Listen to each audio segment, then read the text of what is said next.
It's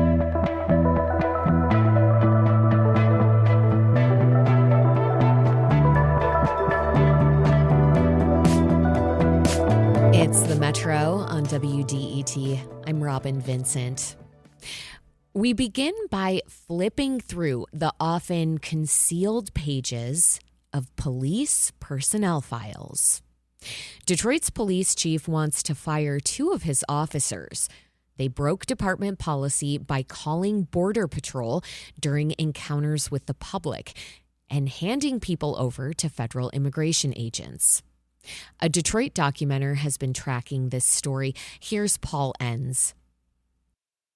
One of the most important things definitely changed the tone of the meeting was Chief Bedison's comments on the officer and sergeant who contacted federal authorities against policy. All the commissioners who spoke afterward were thanking Chief Bedison for his actions and seemed supportive of his notion to have them suspended without pay and ultimately fired.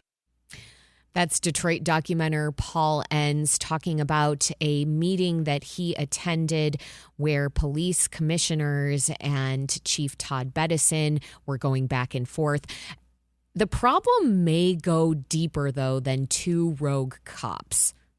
Noah Kincaid leads the Documenters program at Outlier Media. It's where trained community members attend public meetings and they take notes. They help us hold cops and leaders accountable. Noah, welcome back. Hey, thanks for having us. And we should also note the Metro reached out to U.S. Immigration and Customs Enforcement. They didn't get back to us with a comment in time for this conversation. We also reached out to U.S. Customs and Border Patrol. They did not respond to our request for comment. Noah, first, I want to set the scene. Detroit Police Chief Todd Bedison at the January 15th meeting of the Board of Police Commissioners, that's the civilian body that oversees the department, said that when it comes to immigration enforcement and Border Patrol, quote, we don't do that. Right. Now, this is the same meeting where the board approved his reappointment as chief, I should note. It's also worth noting this isn't just department policy. A 2020 Detroit ordinance prohibits officers from subjecting people to higher scrutiny based on the type of identification they present, like a passport or a municipal ID card. Noah, documenters watched commissioners press the department on this again and again. What did you see over the last few weeks? Yeah, you're right. It's been kind of an ongoing, every week there's they have more questions. Oh, we haven't asked this question yet before. Originally they just wanted to know, they were really asking questions about ICE. And it was confirmed over and over again that they don't report to ICE. They don't, participate in immigration enforcement activities. And to be fair, in large part, they don't. They're engaged in hundreds, if not, I have no idea, thousands, every week of interactions with people. And, we're going to talk about a few instances that we know of, but it's, I think it's fair to say it's probably a very small percentage. But, some of the commissioners started asking a little bit deeper questions. They realized, well, we're here in Detroit. We're a border city. And most of the immigration enforcement action here isn't done by ICE. That's a different department. It's done by Customs and Border Protection. So I think it was the February 5th meeting, or maybe the meeting before that, Commissioner Scott Bowman specifically asked, Deputy Chief Tiffany Stewart was there sitting in for Bedison, and he said, hey, you've said you don't work with ICE, but do you also not work with Customs and Border Protection? And she confirmed that, yeah, that's correct, and that those were the two agencies that they specifically would not call for these immigration enforcement activities.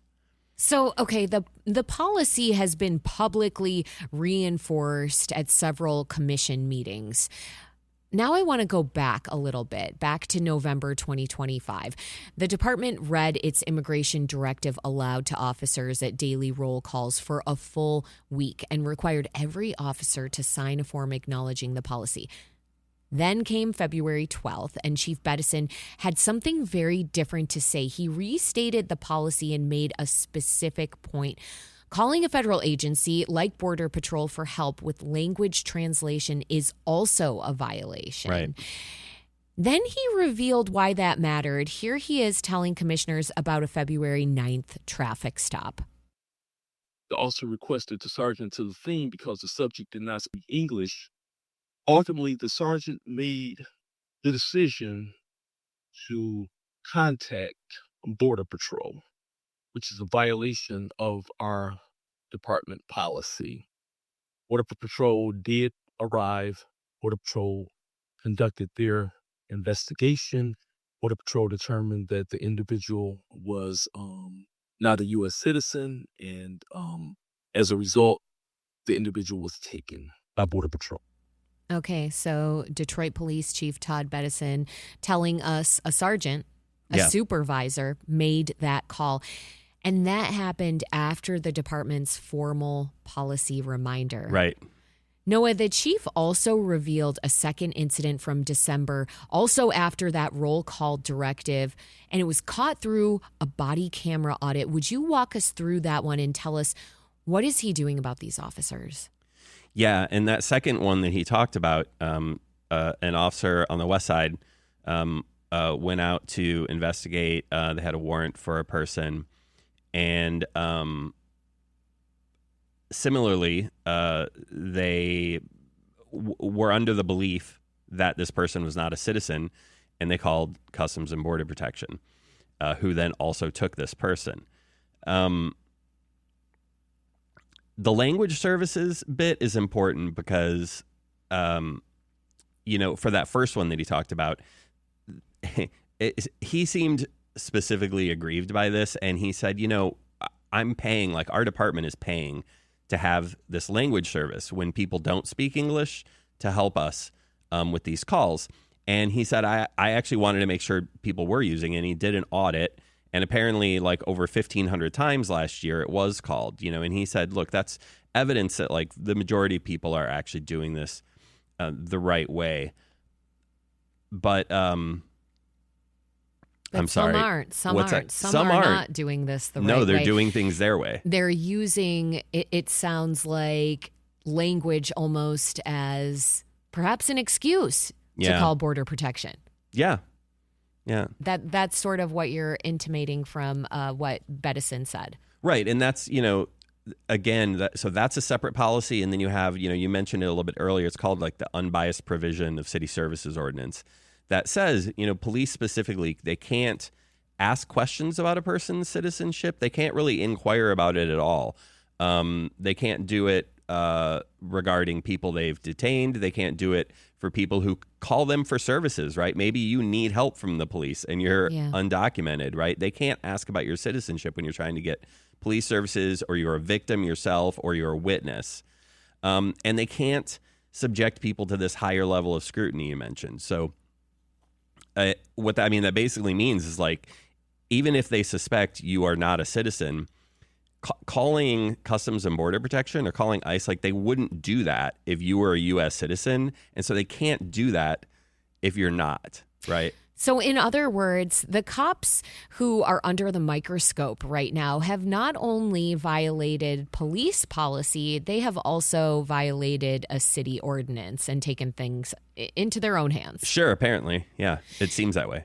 Now, Detroit Police Chief Bettison disclosed 2 incidents, but your colleagues at Outlier Media, specifically reporter Kobe Levin, co-bylined with the Detroit Documenters a story that found more. What did the records show? Yeah, Kobe has done amazing reporting for Outlier on just this whole situation in general.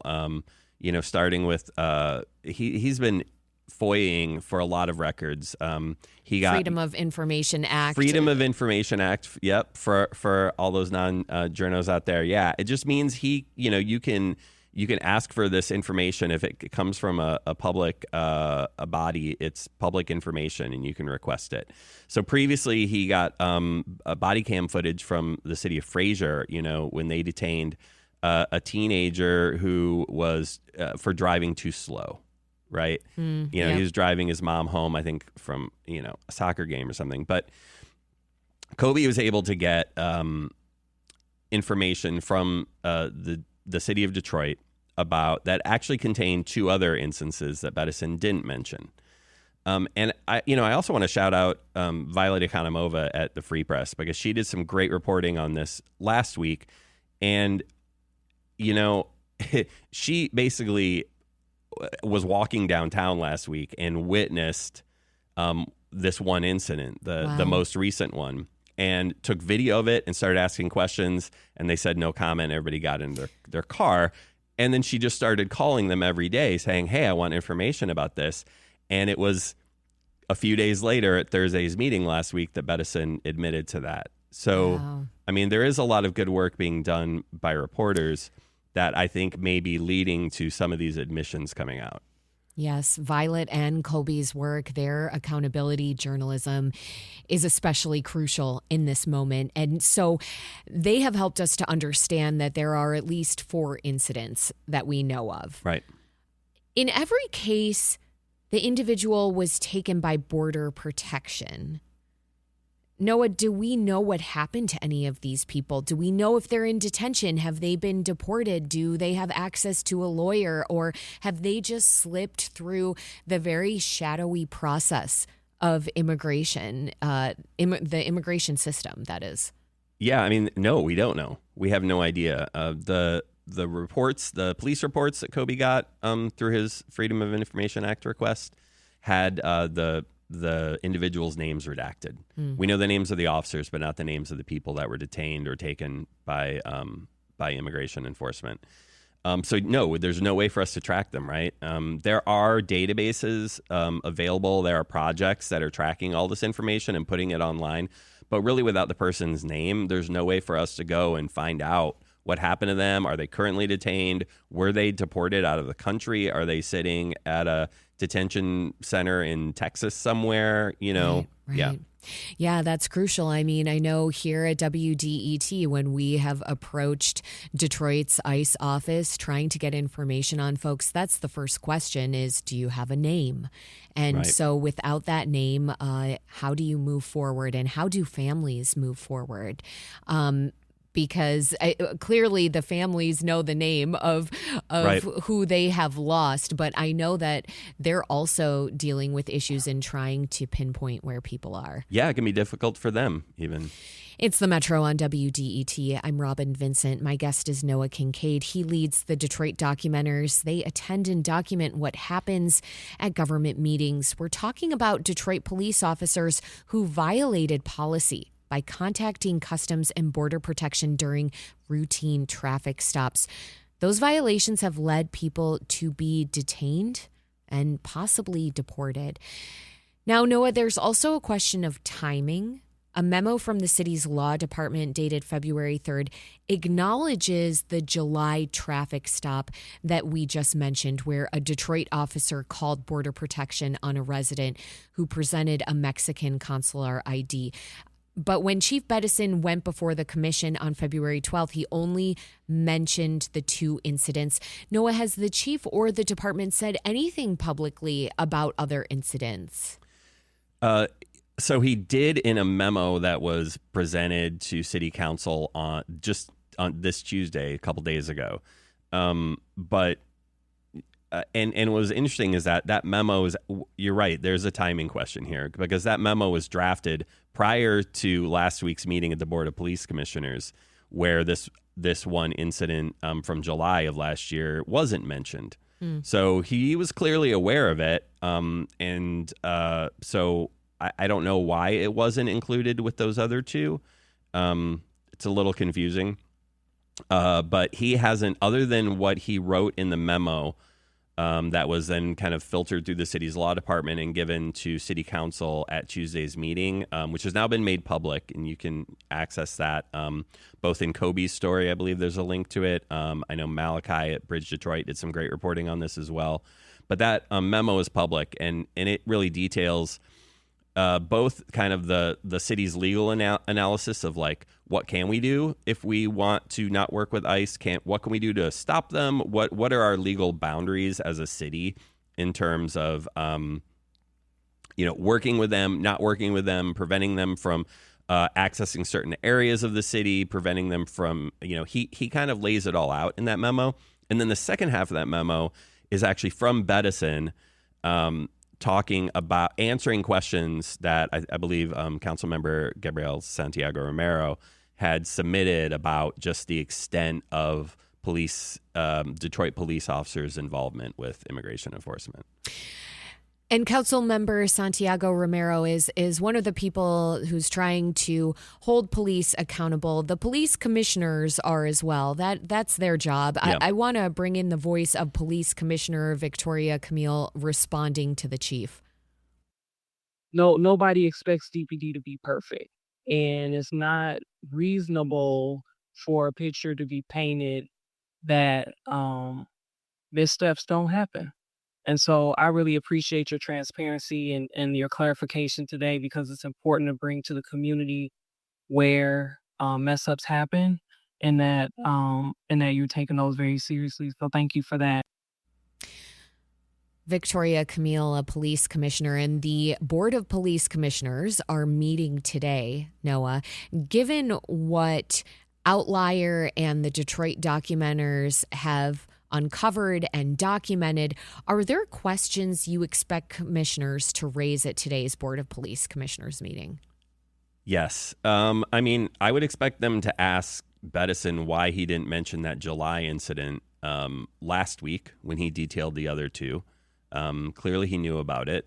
I don't know if there are certain circumstances of that case that he felt didn't fit with the other two, but I would expect them to ask him that question. And then, like you said, they're going to, in closed session, they're going to address both of those incidences, the one with the officer on the west side and the one with the sergeant downtown, and address, whether they're going to, they've already been suspended. And that's as far as the police chief can take it. He can suspend them, but they keep their pay and they keep their benefits. The Board of Police Commissioners can then take it to the next step. He's asked them to vote to remove the pay from these individuals. And then I think it becomes a matter of dealing with lawyers probably and union representatives, because there's a collective bargaining agreement. That whole process to actually terminate and fire the officers, I believe, would follow that. But we will at least know the result of their vote after today's meeting, whether they do actually vote to remove the pay from both of those individuals. I mean, let's be frank, Noah. I think when people hear about police misconduct and they hear that an officer has been suspended with pay, yeah, it's a little infuriating. It is infuriating. And so this is Chief Bettison acknowledging that and trying to take things to the next level that he believes is fair when it comes to officers facing consequences. Yeah, and he's not wasting any time about it either. To his credit, he presented them with the information last week, and here we are a week later, and they're going to be addressing both of those situations at today's meeting. Now, we know that cooperation goes both ways. The now Public Law Department memo also shows that there was cooperation between Detroit police and federal immigration agents in both directions. Yeah. What did it reveal about ICE contacting Detroit police? Yeah, it was interesting. At least on one occasion, they contacted Detroit police officers when someone they had detained injured their wrist.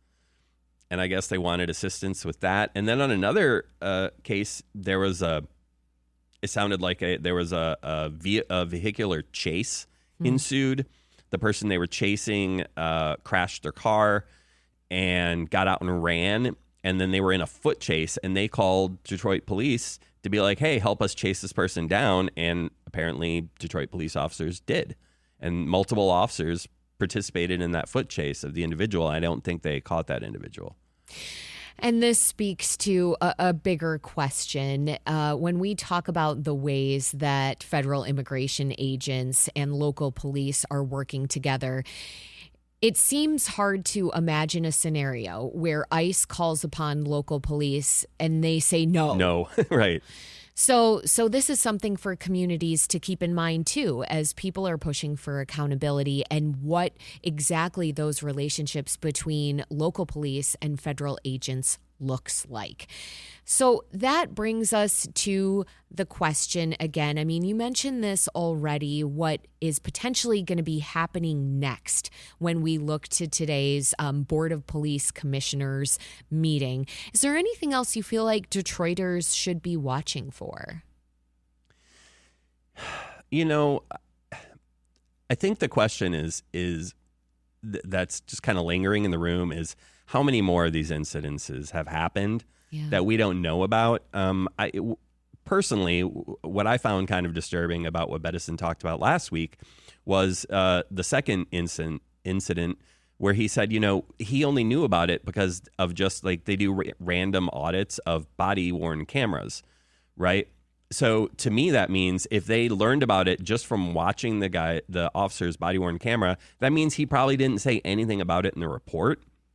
So you do have to wonder, right, how many of these officers are just kind of taking it upon themselves to do these things and doing what they can to hide the fact that they, you know, called immigration officials who then took these people away. Right. It's a little disturbing, right? So I would, you know, that's another thing I would want to hear police commissioners ask Bettison specifically is like, you know, what else can you do to not, clearly he's done a lot of work to make sure officers know the policy, but like what else can you do to really make sure they are actually following the policy that you've laid out? So police accountability is likely to be a subject on the docket today at the Board of Police Commissioners meeting.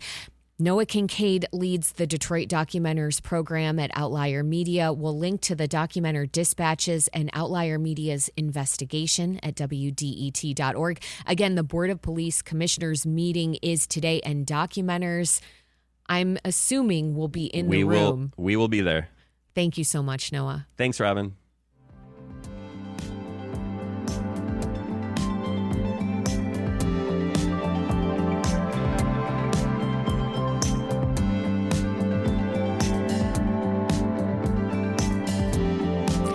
It's the Metro on WDET.